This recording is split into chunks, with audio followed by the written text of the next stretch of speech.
Thanks for tuning in today. Now, your special host, Benjamin Matthews!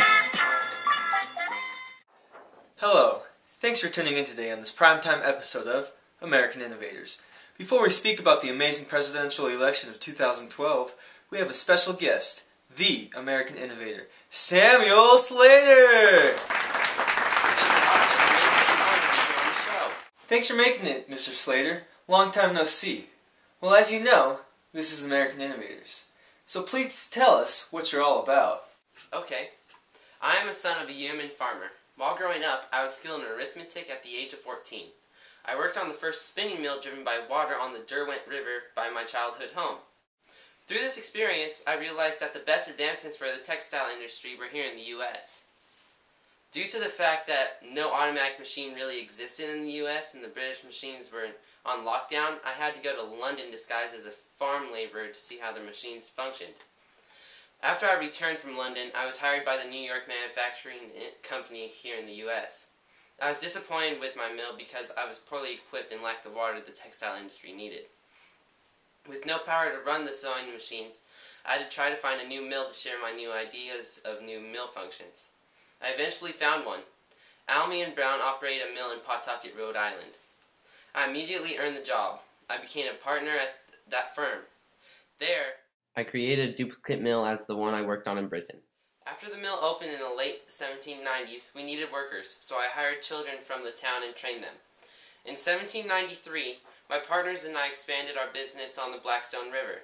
This site contains 72 spindles. The mill named after me, Old Slater Mill, opened in July 1793. Disagreements in the partnership over management led me to build my own mill and firm, Samuel Slater and Company, in 1798. In 1801, my new mill was complete. I later built mills in Rhode Island, Massachusetts, and New Hampshire. Due to my constant work in the cotton industry, I am now known as the father of American manufacturers. Why did you employ children instead of slaves? I know you're a northerner, but still, slaves could be useful.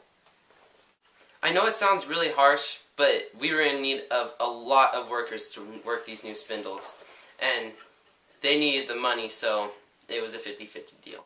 Did you ever want to do something else with your life? Well, not really. Once I started working on that first mill when I was 14, I was really intrigued with the way the mills worked, and I really wanted to do something that involved that in my life. That's truly beautiful and inspiring, Samuel. One more question before we have to go. Did you create these mills to better your country's technology gain, or for your own personal gain?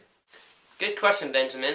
I actually did it for the love of my country. I wanted the United States to excel in technology, and the money, well, that was just a perk of being an entrepreneur. That's truly patriotic and touching, Samuel. But that's all the time we have for today.